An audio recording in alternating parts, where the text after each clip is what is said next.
Students, I hope you all are fine at your places. Today we are going the rest part of our chapter 6 of English literature. The name of this chapter is Sir Lolly's Ghost. So as you know we read 2 pages of this chapter. So before starting the rest part of this chapter, I am telling you the brief which we read in previous 2 pages. This is the chapter is Sir Lolly's Ghost. This is the chapter around 2 characters. First one is Rohan, is one of the old student in the hostel, and the second one is Arjun, who is the new student in the hostel. And the Arjun scornfully declared that he is not afraid from the ghost, and the Rahul planned that he should do something so that to make the Arjun afraid from the ghost. यही हुआ कि जब Arjun new student है उसने ये बोला कि मैं बिल्कुल भी नहीं डरता हूँ घोस्ट भूतों से, तो देन रोहन ने इसी चीज़ को अपने लिए अपने इमेज पे ले लिया. Then he said I should make some plan to afraid the Arjun, कि मैं कुछ ऐसा प्लान ज़रूर बनाऊंगा जिससे अर्जुन डर जाए घोस्ट से. ऐसे कैसे इसने कह दिया कि घोस्ट नहीं है. And there is this rumour spreading in whole hostel that Sir Lolly's ghost is roaming from one place to another in the whole hostel. क्या बोला हुआ है कि यहाँ पे एक रूमर वैसे ही हॉस्टल में था कि सर लॉलीज का घोस्ट है जो पूरे हॉस्टल में घूमता है. एंड अराउंड कितने स्टूडेंट्स यहाँ पे बॉयज़ रहते थे? ये बॉयज़ हॉस्टल था 750. ओके स्टूडेंट्स, और इस स्कूल का नेम क्या था बोर्डिंग स्कूल का? Lollies boarding school. एंड इसके बाद क्या हुआ कि जो रोहन था उसने अपना पिलो यूज़ किया फॉर अफ्रेडिंग, एंड जो उसको हम घोस्ट अपीयर कर सके एंड इसको हवा में मतलब कि उसको रोम कर सके बाय यूजिंग दी ब्रूम. ये जो हमारे हॉस्टल्स है वो 19th सेंचुरी का बना हुआ है, तो इनकी सीलिंग्स जो है वो बहुत ऊंची हैं. दैट्स वाई वहाँ पे हाई स्टिक वाले ब्रूम यूज़ होते हैं. You can see in the picture, वो आप स्टिक यूज़ होते हैं, तो उसी से उसने होल्ड करके पिलो बनाया.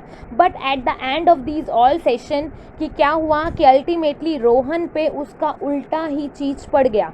मतलब कि जब वो शो कर रहा था, जब वो उठा, उसने सोचा कि मैं उसको डराऊंगा उसी बीच में वो जो पिलो था वो वहाँ से मिसप्लेस हो गया और एक्चुअली में घोस्ट अपीयर हो गया है. और वो इस चीज़ से बहुत डर गया है. और बाकी जो बॉयज़ हैं they are thinking that Rohan's plan is working, कि रोहन का प्लान वर्क कर रहा है. दैट्स वाई जो भी इंस्ट्रक्शन रोहन ने उनको दी थी वो इंस्ट्रक्शन वो फॉलो आउट कर रहे हैं, स्क्रीमिंग कर रहे हैं, प्रिटेंडिंग कर रहे हैं that they are afraid of these all things. But actually में उनको ये पता ही नहीं है कि एक्चुअल में घोस्ट आ चुका है. So we are starting to read the next part of this chapter. They remember the target of the trick turn their attention to Arjun. अब रोहन जो था वो बहुत डर रहा था. अब उसने उसको याद आया कि मैं अपना जो टारगेट है, मैं जिसको डराना चाहता था, डराना किसको चाहता था? अर्जुन को. तो उसने अर्जुन की तरफ अपना अटेंशन किया. To their satisfaction they saw his eyes were turn saucer shape with horror. तो उसने अपनी सेटिस्फैक्शन के लिए अर्जुन को देखा, तो देखा उसकी आइज़ जो है वो सॉसर शेप हो गई. सॉसर मतलब राउंड, बड़ी बड़ी हो गई. डर के मारे वो एकदम हॉरर से डर के मारे बड़ी बड़ी आंखें हो गई उसकी. As for Rohan, the boys were filled with admiration as they assumed was his superb acting. As for Rohan के लिए जो बॉयज़ थे वो एडमिरेशन मतलब प्रेज करने लगे कि कैसे कितनी सुपर्ब एक्टिंग करी है रोहन ने, कि ऐसा लग रहा है कि सच में एक्चुअली में घोस्ट आ चुका है.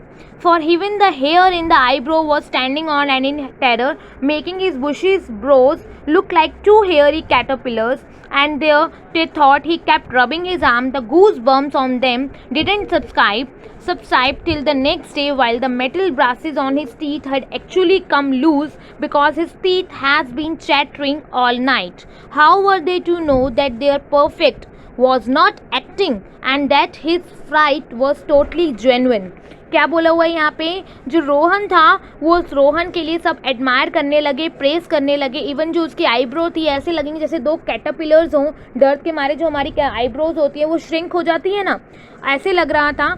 एंड साथ में वो अपने आर्म्स को मतलब हाथों को रब कर रहे थे बिकॉज उसकी गूज बम्स हो गई. जब भी हम कोई डरावनी चीज़ देते हैं तो हमारी जो हेयर्स होते हैं हैंड के और जो बॉडी के वो खड़े हो जाते हैं, स्टैंड हो जाते हैं, तो उसे गूज बम्स कहते हैं. तो गूज बम्स उनके उठ गए, तो वो अपने आप को वार्म करने के लिए वो अपने हाथ को रब करने लगा. और जो उनके टीथ थे वो इतने चैटरिंग हुए, मतलब कि वो डर के मारे जो हमारे जो टीथ हैं वो मतलब कि फड़फड़ाने लग जाते हैं, पूरी रात आए डर के मारे हुए, जिससे उसके जो टीथ थे वो भी लूज़ हो गए हैं। दे परफेक्ट, और सब ये सोच रहे हैं how were they to know that their perfect was not acting. उनको ये कैसे पता लगे कि जो वो सोच रहे हैं कि उनकी परफेक्ट सब कुछ चीज़ जा रही है वो एक्चुअल में एक्टिंग नहीं है, it is in the true, ये एक्चुअल में हो रहा है। That his flight was totally genuine, कि ये एक्चुअल में घोस्ट आ चुका है, वो कैसे पता लगे। Poor Rohan, he was haunted by the memory of that dreadful vision, how ghastly the blood stain had been, and that spooky pair of handle at the thought।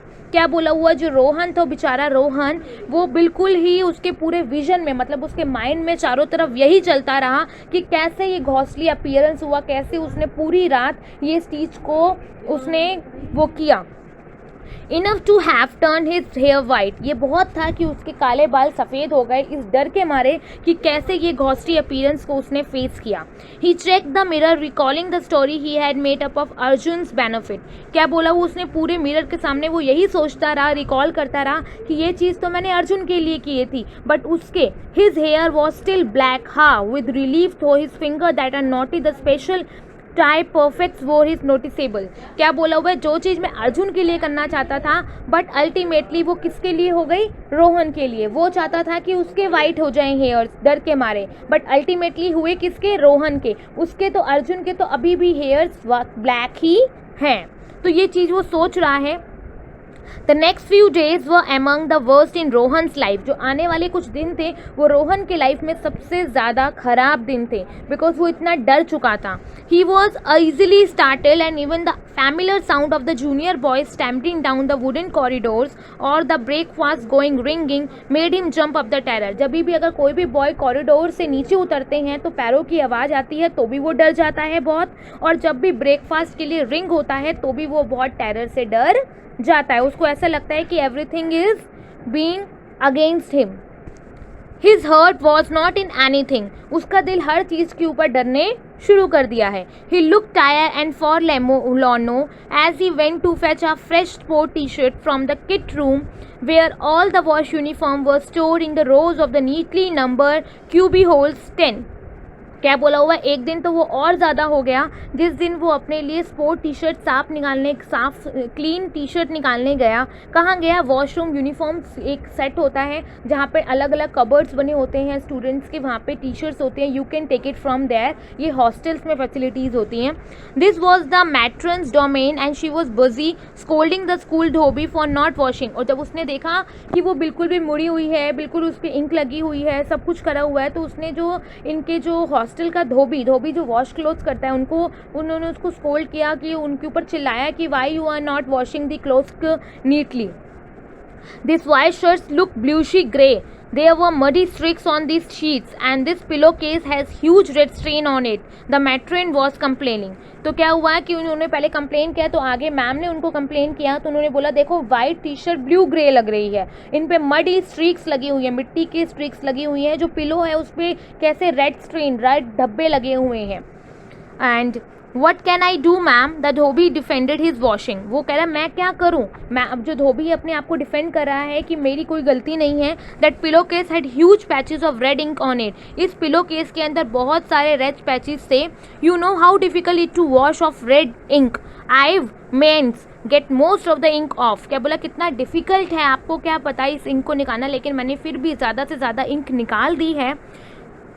Red ink on a pillow case, Rohan froze. तो उसने बोला pillow case के ऊपर red ink, तो रोहन एकदम इस चीज़ को लेके एकदम ठंडा पड़ गया। Was this the pillow case that had be reading to become the ghostly pillow, क्या ये वही पिलो है जिससे मैं डर रहा था, जिसने मुझे घोस्टली अपीयरेंस दिया था। Every student and Lolly's were expecting to mark his name on all the items of clothes so it wouldn't be difficult to trace the pillow case owner, क्योंकि हर किसी पिलो केस के पीछे हर किसी honour का name लिखा होता है, ताकि किसी भी बॉय के साथ किसी भी स्टूडेंट के साथ किसी और का पिलो केस मैच ना हो जाए। तो उसे सोचा ये तो बहुत आसान हो जाएगा कि किसने किया है, किसने मुझे डराने की कोशिश की है, तो मैं उस पर नाम दे के इजीली रिकॉग्नाइज कर लूंगा। Perfect student authorise to enforce discipline startle fell sudden shock और अलार्म। नेक्स्ट पे आते हैं seemed to have the same idea for snatch the matron seemed to an exclaiming it pillowcase from the Dobby.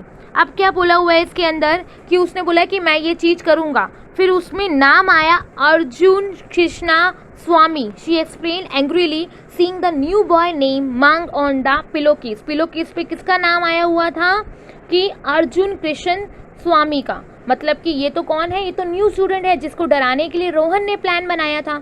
The boy is getting worse and worse. Just the other day there was a complaint that he had take a pair of white gloves from the band room that kind of drummer use and she stuff it that clay from the sculptures room. फिर अगले ही दिन क्या हुआ, एक और complain आई कि band room से एक पेयर ऑफ वाइट ग्लव्स मिले हैं जिसके अंदर उसको प्रॉपर हाथ दिया गया है, जिसके अंदर ग्लव्स के अंदर सीमेंट डाला गया है ताकि ऐसा लगे कि पक्के में असलियत में हाथ है. तो फिर जब ये बात किसको पता लगी, रोहन को. तो रोहन को याद आया कि ग्लव्स को भी एक हैंड से वाइट ग्लव्स हैंड्स ने पकड़ा हुआ था.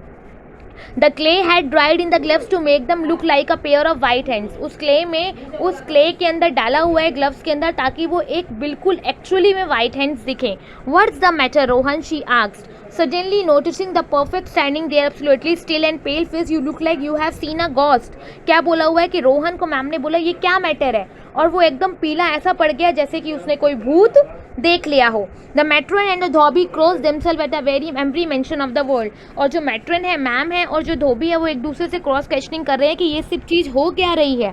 Scene a ghost, Rohan repeated numbly while all sorts of angrily thoughts went through his mind about what he'd like to do with that brat, that cheeky rascal, that pesky newcomer.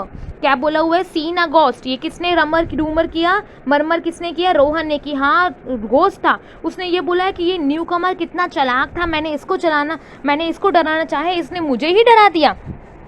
Then he shook his head. जब हमें कोई समझ में आ जाता है तो हम अपना सर हिलाने लग जाते हैं ना, तो ऐसे ही रोहन ने सर हिलाया. And green doubtfully seen a ghost. क्या मैंने घोस्ट देखा था? Oh no ma'am, no I am quite certain that I haven't. बोला कि नहीं मैम, मैंने कुछ भी नहीं देखा. उस चीज़ को उसने डिक्लाइन करना शुरू कर दिया.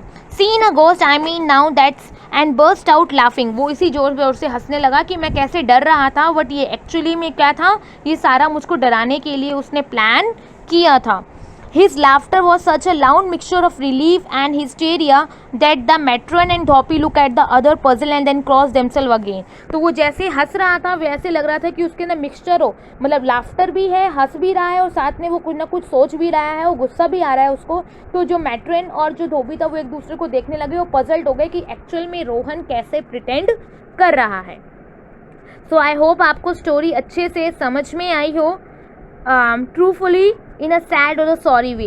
तो ये क्या है, ये स्टोरी बहुत ज़्यादा कॉम्प्लिकेटेड थी ना, कितनी अच्छी स्टोरी थी. इस स्टोरी में एक्चुअल में जो चीज़ करना चाह रहा था, जो जिसको बता रहा था, बट एक्चुअल में उसके ऊपर ही भारी पड़ गया. सो स्टूडेंट, आई होप आपको ये चैप्टर समझ में आया है. मैंने ईच एंड एवरी वर्ड का मीनिंग आपको क्लियरली बताया है. You can see this video again and again so that you can understand the each and every word of this chapter.